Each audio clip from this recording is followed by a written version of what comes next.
a todos los hermanos que están presentes. Que tengan ustedes buenas tardes, sean bienvenidos a una transmisión más de nuestros cultos virtuales de la Iglesia Perú para Cristo. Estamos empezando un poquito más tarde porque bueno, es por el horario que estamos disponiendo. Entonces probablemente sea así 6:20, 6:30 que vamos a empezar. Pero bueno, de todas formas siempre demoramos alrededor de una hora más o menos. Entonces saludo a las personas que se han conectado, a los que están viéndonos en este momento.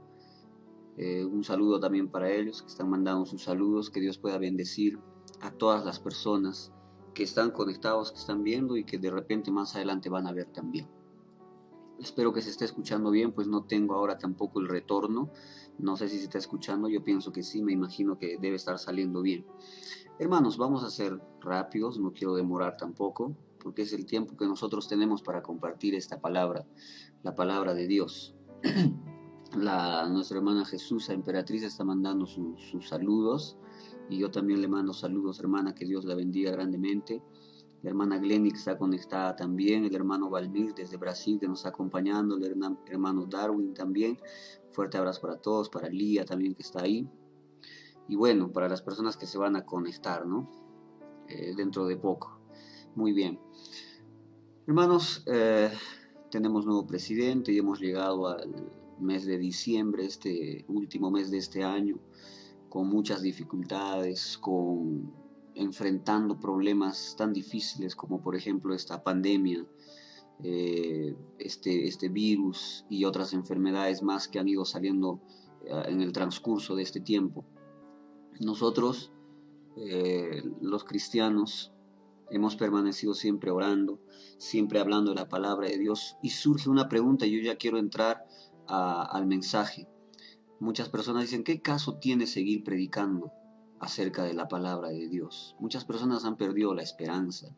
Muchas personas ya de repente no confían en Dios porque, bueno, han pasado por momentos muy difíciles, no solamente el virus, no solamente la pandemia, sino también la parte económica que a todo el mundo está afectando, creo yo, a todas las personas.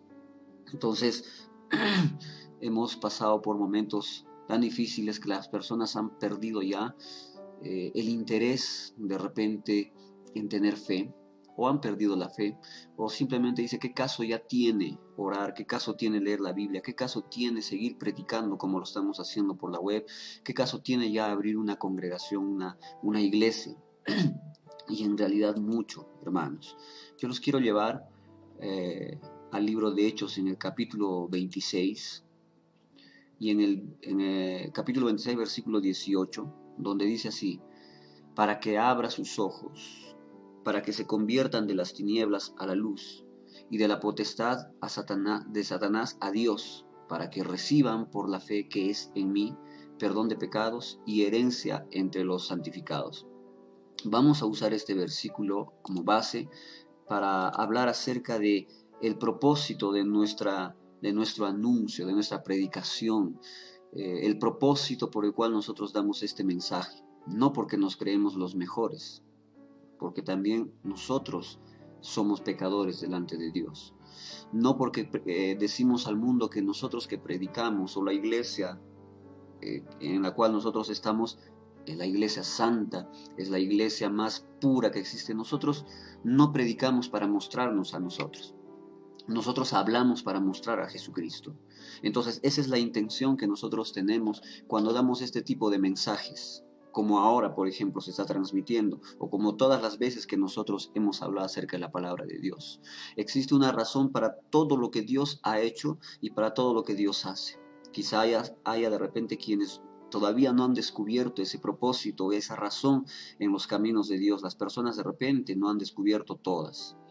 En la iglesia, Dios tiene un propósito, en la casa, con las demás personas. Entonces existe un propósito común para todos, pero también un propósito particular o individual. Y en este caso vamos a hablar del propósito general.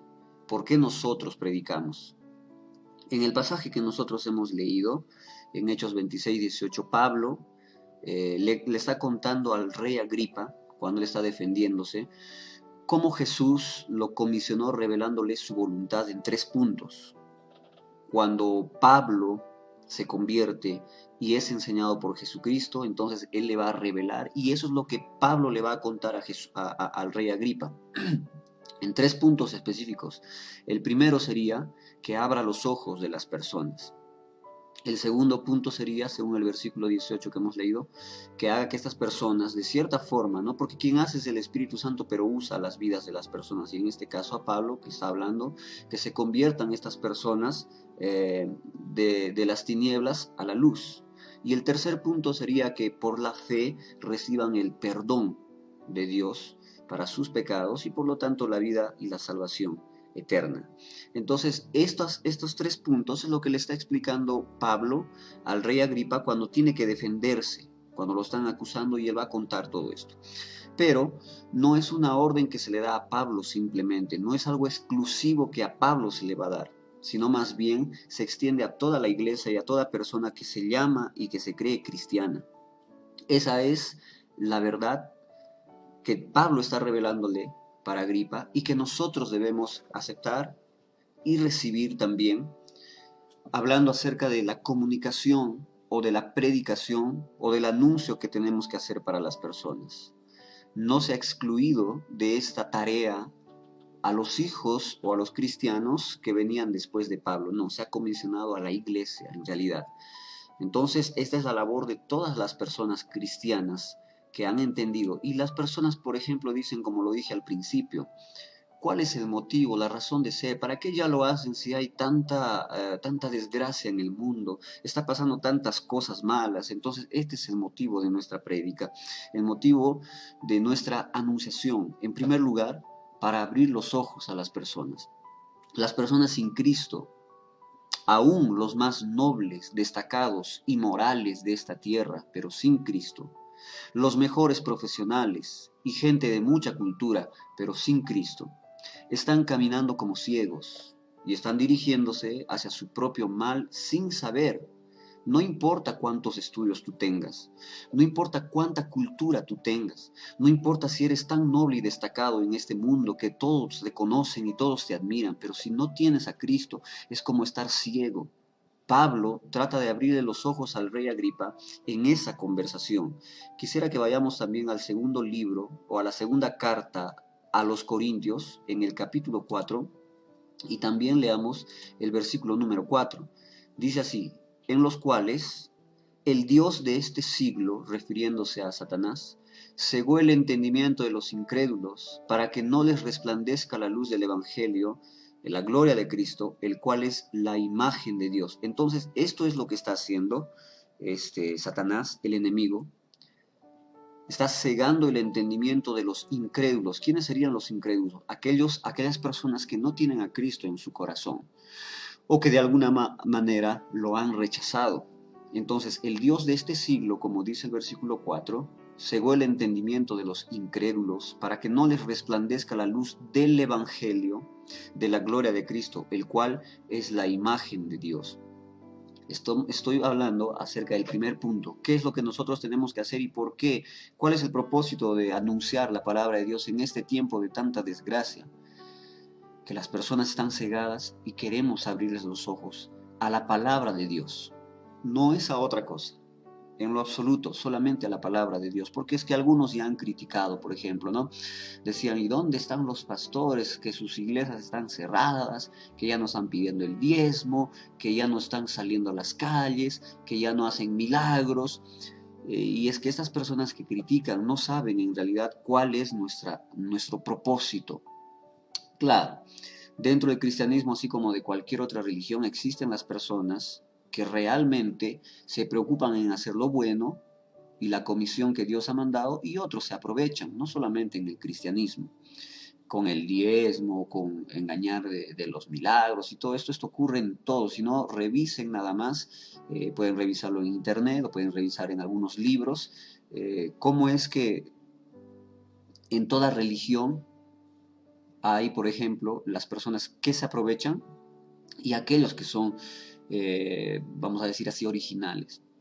Entonces vemos en segunda carta a los Corintios 4:4 que hay, que las personas están ciegas, porque el Dios de este mundo, que es Satanás, el príncipe de este mundo, ha colocado una venda en los ojos de las personas para que no puedan ver el evangelio de la salvación, si se puede decir de esa forma. Entonces, hermanos, este es el primer punto que estamos hablando y quiero que también abramos nuestras Biblias en el libro de Hechos, en el capítulo 2, versículo 37 hasta el 39. Vamos a leerlo. Dice así: porque para vosotros es la promesa, y para vuestros hijos, y para todos los que están lejos, para cuantos el Señor nuestro Dios llamare. Ay, Dios mío, yo me adelanto ahora desde el 37 y he leído el 39 de frente. Otra vez, por favor. Al oír esto se compungieron de corazón y dijeron a Pedro y a los apóstoles: varones hermanos, ¿qué haremos? Porque Pedro les va a predicar ahí, en ese momento, y después de escuchar la prédica de Pedro, ellos se van a compungir de corazón, como dice la Biblia, y les van a preguntar a los apóstoles: entonces, ¿qué hacemos?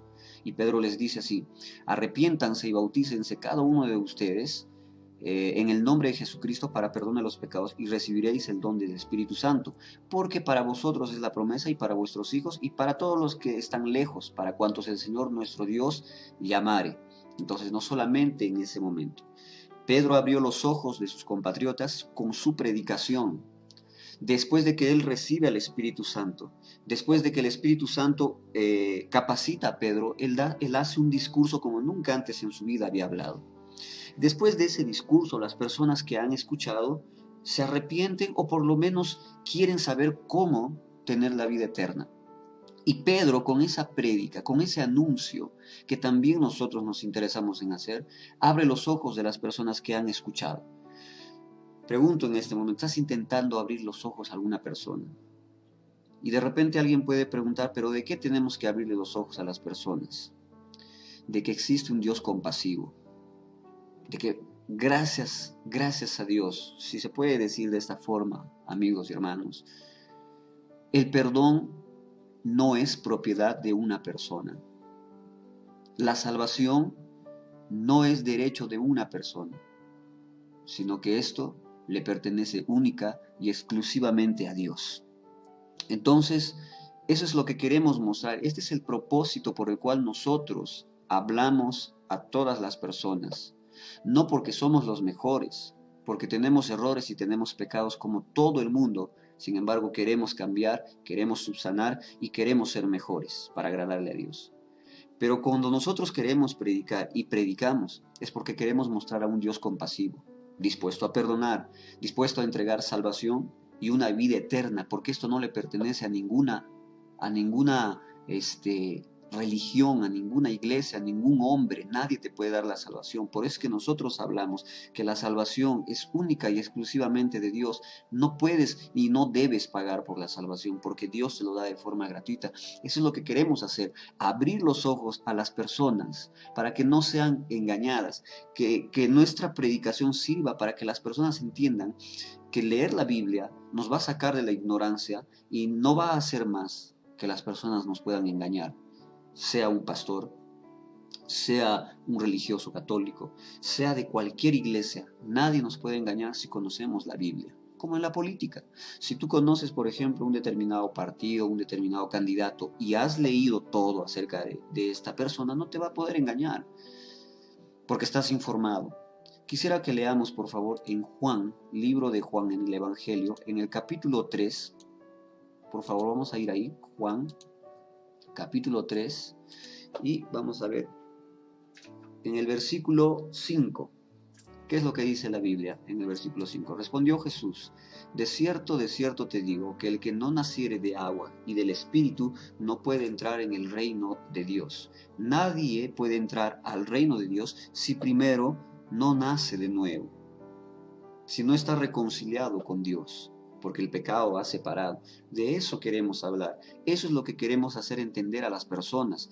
No que nosotros tenemos la llave de la salvación, nosotros los cristianos o alguna iglesia, sino que la Biblia misma dice, Juan 3:16, nadie, otra vez lo voy a leer textualmente, de cierto te digo, que el que no naciere de agua y de espíritu no puede entrar en el reino de Dios. Y también Juan 14:6 dice, yo soy el camino, la verdad y la vida. Nadie llega al Padre si no es por medio de Jesucristo. Si la Biblia lo dice tan textual, pero tan claro, y nosotros lo explicamos, y hay personas que, por ejemplo, lo pueden leer y no lo entienden. ¿Por qué? Por lo que decía segunda carta a los Corintios capítulo 4, versículo 4, porque Satanás, el enemigo, el príncipe de este mundo, está cegando el entendimiento de las personas incrédulas. ¿Por qué? Porque deciden ser engañados. Porque hay personas que deciden ser engañadas. Entonces, Juan capítulo 14, versículo 6 dice, yo soy el camino, yo soy la verdad, por eso no existe religión que te pueda llevar a Dios. Solamente Jesús. Yo soy el camino, la verdad y la vida. Nadie viene al Padre si no es por medio de Jesucristo. En Juan capítulo 10, versículo 7, Jesucristo dice, yo soy la puerta. Entonces, ¿cómo podemos ir a diferentes religiones para tratar de alcanzar la salvación y alcanzar a Dios? Si la Biblia misma dice en Juan capítulo 8, versículo 7, capítulo 10, versículo 7, yo soy la puerta. Las ovejas tienen que entrar por la puerta. Entonces, Jesús es el camino, Jesús es la puerta, Jesús es todo. Por eso es que no nos pueden presentar, y abran los ojos, por favor, no nos pueden presentar a Jesucristo más las obras, a Jesucristo más las indulgencias, a Jesucristo más Elena de Guay. No existe eso en la Biblia. Jesucristo es el único que puede llevarnos por ese camino, porque Él es el camino. Segundo punto, ¿cuál es el motivo de nuestro anuncio, de nuestra predicación? Para que las personas que están en tinieblas se conviertan a la luz. Porque déjenme decir, y ustedes saben lo que voy a decir, ¿existe o no personas que están caminando mal? ¿Existe o no personas que están pecando todo lo que quieren? Porque eso de decir, no, pero yo estoy con Dios, eso es mentira. O sea, cuando una persona se justifica nada más, eso es mentira. Por eso es que nosotros predicamos, para que las personas que salgan de esas tinieblas y se vayan a la luz. Pero cuando se predica esto, hay críticas de parte de las personas. Dicen, entonces tú estás en la luz, yo estoy en las tinieblas. No se trata de eso. Se trata de mostrar. Nosotros no estamos compitiendo con quién está mejor y quién está peor. No, sino mostrar lo que dice la Biblia. Una vez que alguien abre sus ojos a la realidad, y el siguiente paso es la conversión, por ejemplo, de la ignorancia, del pecado, de la superstición, de la tradición, de las cosas que se hacían antes de conocer a Dios. Cuando dice conviertan, es abandonar y alejarse de aquello que son las tinieblas. Eso se lo dijo a Pablo, y nosotros también tenemos lo mismo. Entonces, salir de las tinieblas a la luz, es decir, un estilo de vida desordenada y pecadora a un estilo de vida diferente el cual Dios nos está enseñando en la Biblia. De la potestad de Satanás, salir de ese momento y vivir un tiempo con Dios. No un tiempito, me refiero a comenzar a vivir un tiempo con Dios. Eso es lo que nosotros queremos hacer. O sea, del poder de Satanás, de su autoridad, del dominio de Satanás, de la sujeción, de la obediencia voluntaria a Satanás, que esto se convierta voluntaria a Dios. Eso es lo que queremos hacer con nuestra prédica. Y como dijo Pablo también en este versículo 18 del capítulo 26 del libro de Hechos, el tercer punto es para que reciban perdón. Y también esa es nuestro propósito.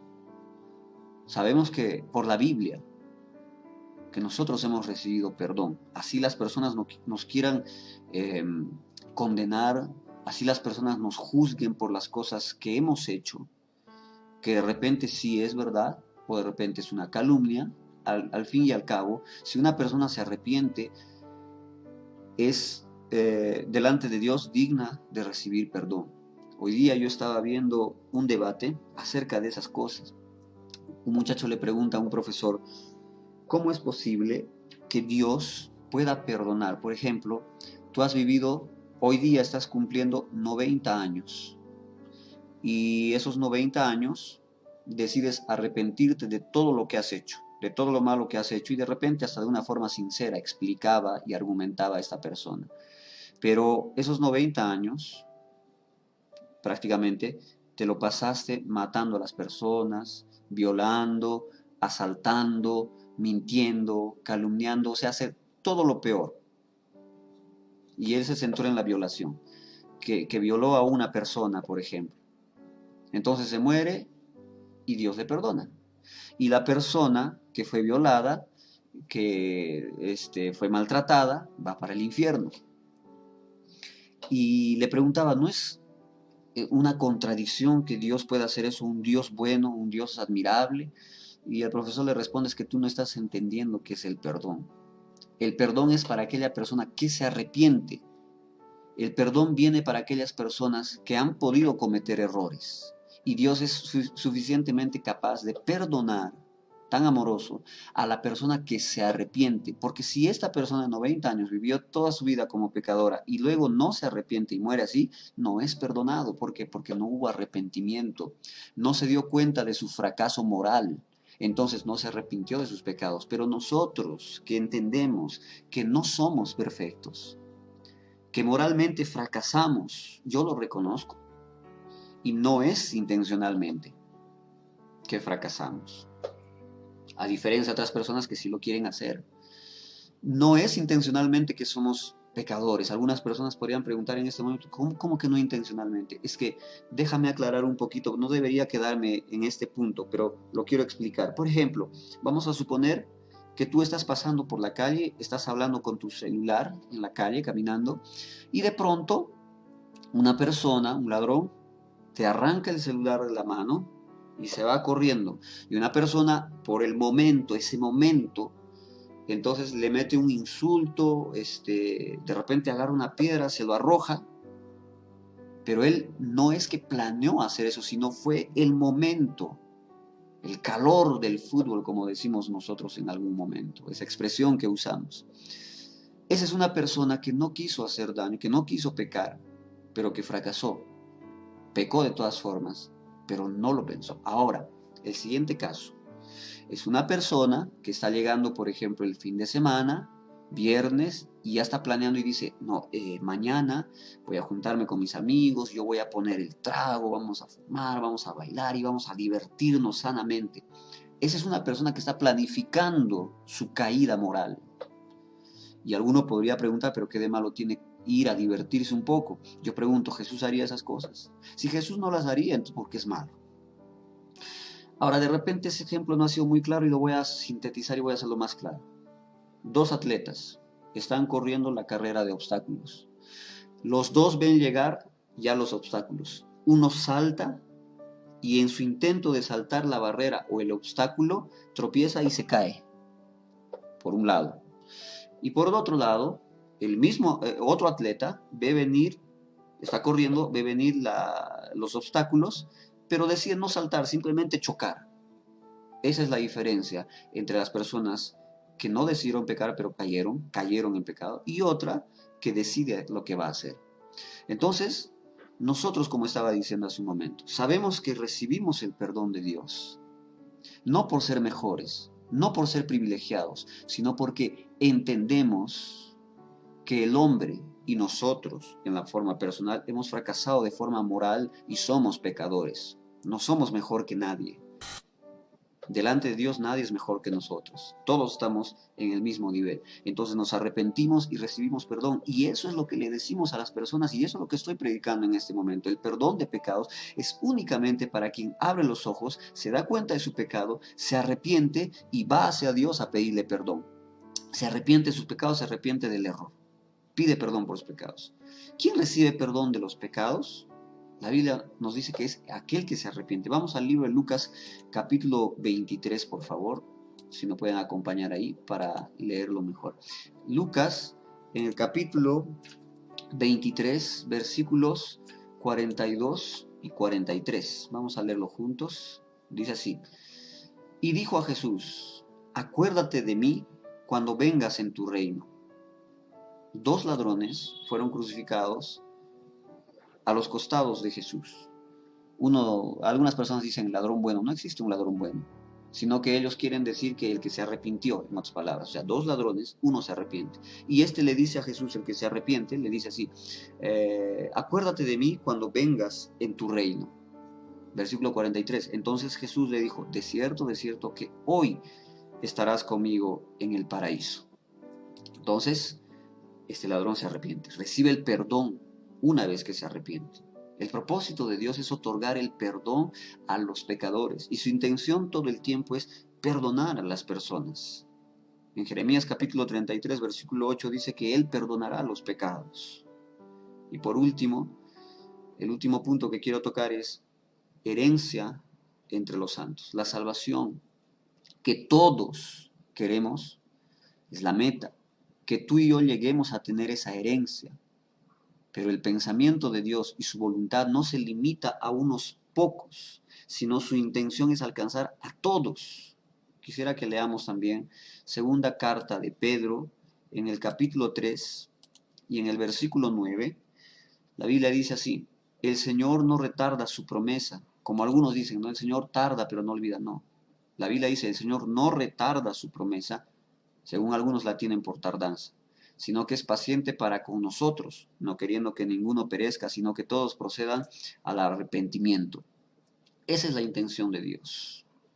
Perdonar a toda aquella persona que procedan al arrepentimiento, perdonarlos, pero siempre y cuando las personas se arrepientan. Quiere que todos procedan al arrepentimiento. Y en este punto, ya estoy terminando, quiero decir esto. Hay muchas personas que nos acusan y dicen así: ellos predican un falso evangelio. Quisiera que nos muestren dónde está lo falso. Ellos dicen, es que predican para engañar y cobrar los diezmos y pedir las ofrendas. Haciendo un paréntesis, diezmos y ofrendas no solamente es dentro de la iglesia cristiana evangélica. Es más, eso no es una regla en nuestras congregaciones. No se impone. Claro que hay algunos que lo hacen y ellos están equivocados. Lo digo con toda libertad. No se obliga. Es una cuestión entre Dios y la persona. Claro, la persona lo hace porque entendió que tiene que ser grato con Dios y que tiene que apoyar la expansión del Evangelio. Pero para que sepan, dentro de la religión católica es una norma, solo que no lo dicen, no lo hablan. ¿Cómo es que, por ejemplo, construyen los mormones sus templos, los adventistas, los testigos de Jehová? ¿Cómo es que el Vaticano tiene tanto poder adquisitivo, económico? ¿Con la plata de quién? ¿Bajó del cielo? O sea, lo que estoy queriendo decir es, ¿Dios agarró un sobrecito y lo mandó? No, es la contribución de todas las personas que creen en esa fe. Igual sucede en la iglesia cristiana evangélica. Los diezmos y las ofrendas. Sin embargo, las personas malintencionadas pueden decir, no, ellos quieren solamente los diezmos y las ofrendas. Y no es así. Yo le daría un consejo a las personas: que se informen mejor. Que no estemos juzgando solamente por lo primero que hemos escuchado. Que preguntemos y vayamos y nos cercioremos si obligan de verdad. O si le quitan a alguien el dinero. Porque eso, hermanos, si bien es cierto, algunos lo hacen. Dentro de la iglesia cristiana evangélica sí, se hace. Yo no digo que no, y eso está mal. Claro que está mal. Pero estoy diciendo, y no para justificar lo que están haciendo mal, sino que en otras iglesias también lo hacen. Es más, el Estado subsidia a otra religión. ¿Se dan cuenta? Reciben por todo lugar, cobran hasta cuando se muere una persona. Nosotros no hacemos eso. Nosotros queremos predicar la palabra de Dios, como dijo Pablo, en esos 3 puntos importantes que Jesucristo le comisionó. En primer lugar, para abrir los ojos de las personas con la Biblia. Segundo, para que estas personas se conviertan de las tinieblas a la luz. Tercero, para que reciban el perdón de sus pecados y tengan salvación. Y una herencia entre los santos. Yo sé, queridos hermanos, que no todas las iglesias hacen eso, y amigos, pero nosotros nos esforzamos en hacer eso. A pesar de nuestros errores, a pesar de repente de los pecados que cometemos, nosotros nos esforzamos en hacer eso. No nos mostramos, no predicamos para mostrarnos a nosotros. Jamás yo he hablado de mí. Mírenme a mí, sigan mi ejemplo. No, porque yo soy un hombre pecador. Yo digo, sigan el ejemplo de Dios, sigan el ejemplo de Jesucristo, sigan lo que dice la Biblia. Yo estoy aquí apenas para decir lo que dice la Biblia, no para ponerme como un ejemplo, porque no lo soy. Ningún hombre es un ejemplo. Hasta el más santo de los santos que nosotros podamos pensar que existe, no es un ejemplo a seguir, sino el único modelo que nosotros tenemos es Dios. Claro, yo no estoy diciendo que las buenas cosas que vemos en un hombre no lo podamos repetir. Por ejemplo, yo trato de hacer las cosas que mi papá me ha enseñado y que yo he visto de él, de mis padres, porque yo admiro a mis padres, las buenas cosas que ellos tienen. De hecho, tienen errores, como todos, pero trato de aprender de esas cosas buenas y repetirlo en mi vida. Y las cosas malas tratar de dejarlo de un lado. Otra vez digo, no es para mostrarnos a nosotros. La predicación en este tiempo que nosotros hacemos por este medio, el Internet, o cuando nos juntamos de forma presencial, física, si se quiere así, o se entiende de esa forma, es para anunciar a Jesucristo. No porque nos creemos la iglesia que ya está totalmente purificada, que ya somos los santos, los demás son los pecadores, que se arrepientan ellos. Yo necesito arrepentirme y todos los días trato y practico dejando las cosas malas. Yo sé que las personas pueden venir y criticar y decir, no, pero él es así, él ha hecho esto, aquello y el otro. Me gustaría que las personas hablen de este punto y no de hace 10 años, de hace un año atrás, porque la Biblia dice que Dios perdona, se olvida de nuestros pecados y lo borra. Pero las personas que tratan de hacer eso son dirigidas por el diablo. Yo no puedo acercarme a una persona y decirle, ¿sabes qué? Hace 5 años tú me has insultado así. No puedo, porque primero tengo que perdonar. Segundo, son 5 años. La persona seguramente ya ha cambiado, de repente se ha arrepentido de esas cosas. Entonces nuestro propósito es hablar acerca de Jesucristo, es mostrar a Jesucristo como el único Señor de nuestras vidas, el único que salva, el único que tiene las llaves de la salvación, el único que puede perdonarnos de nuestros pecados. No le tienes que pagar a nadie para que te perdone, no le tienes que dar dinero a alguien para que tus seres queridos que han fallecido pasen de un lugar de tormento al cielo. Eso es imposible, eso es mentira, eso es un lucro, eso es falso, eso es una estafa. Así como aquellos pastores que dicen, deja aquí tu pacto con Dios, tus $100, tus $1000, y nosotros vamos a orar por esa persona. No, eso no es verdad, no es cierto. ¿Por qué? Porque todo eso es de gracia, todo eso es gratis. Dios jamás ha cobrado por eso. Ahora, que uno quiera ofrendarle a una persona, gracias, ¿no? En una forma de agradecimiento, siéntase libre de hacerlo, eso no está mal. Porque en la Biblia misma dice, y no quiero hablar de la parte económica ahora, sino que me veo obligado a aclarar algunos puntos. Por lo menos nosotros y los que se congregan con nosotros, jamás hemos cobrado por un bautizo, jamás hemos cobrado porque tenemos que hacer un culto funeral. Jamás hemos cobrado porque alguien se va a casar, jamás. Jamás se le ha dicho, por ejemplo, a la persona que viene a la iglesia a decir, gracias por venir, a los invitados que han venido, por favor dejen sus... Jamás. Es más, yo aclaro y digo, esto no es obligatorio, nuestros invitados no se sientan obligados ni comprometidos a dar, por favor. Si quieren dejar una ofrenda, háganlo, pero si no, no.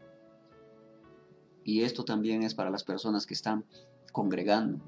Pero nosotros que damos, es porque hemos entendido que tenemos una responsabilidad delante de Dios y tenemos que ser gratos con Dios y bendecir al pueblo de Dios.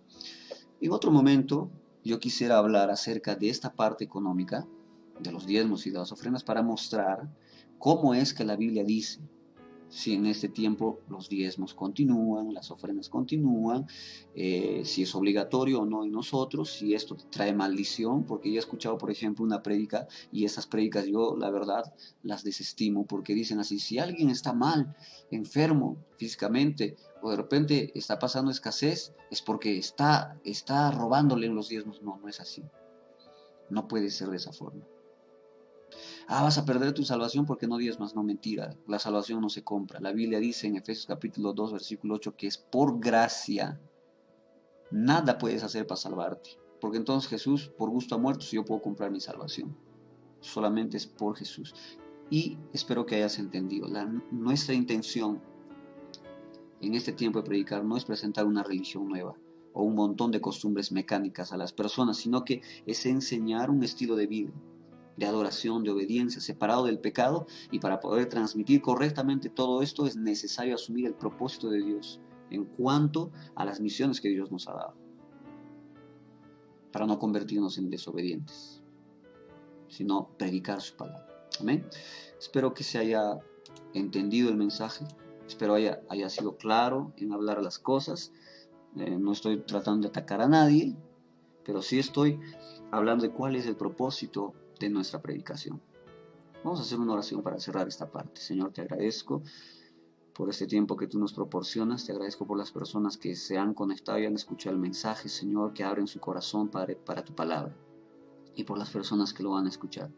Señor, no somos perfectos, no somos los mejores en este planeta, pero somos tus hijos y tú nos has perdonado, Señor amado. Así cualquier persona trate, Señor, de juzgarnos o de condenarnos porque no les parece esto, no les parece aquello, juzgan de acuerdo a su propia conciencia, Señor amado.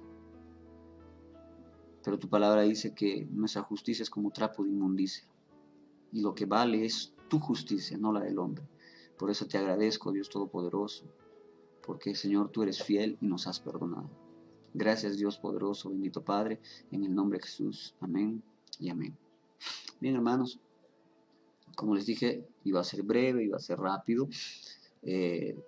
Quisiera pedirles que oren los unos por los otros. Ya está próximo también nuestra reapertura de la congregación para hacer nuestros cultos presenciales nuevamente y tratar de predicar esta palabra, de continuar predicando esta palabra y las personas puedan escuchar, no de nosotros, sino de Dios, únicamente eso. Entonces, queridos hermanos, quiero pedirles eso, que oren y no se olviden de orar por mí, por mi familia y por la congregación también. Amén. Entonces, un saludo cariñoso para todos ustedes, que Dios los bendiga. Nos encontramos el día domingo para una nueva transmisión. Espero que puedan reflexionar en esta palabra, en los versículos que hemos leído, y saber que el propósito de nuestra predicación, de nuestro anuncio, es que queremos mostrar a Jesús. Así que por favor, miren a Jesús, no nos miren a nosotros, porque si miras a cualquier hombre te va a decepcionar. Pero si tú ves para Jesús, y si tú sigues a Dios y no a los hombres, entonces no te vas a decepcionar, porque Dios jamás nos va a fallar, jamás nos va a mentir, jamás nos va a hacer daño. Que Dios te bendiga grandemente, que tengas una buena noche, espero que estés con buena salud y que podamos, hermanos queridos, una vez más, orar por todos. Amén. En el nombre de Jesús me despido, conmigo hasta el día domingo. Que Dios los bendiga. Un beso, un abrazo para todos. Amén y amén.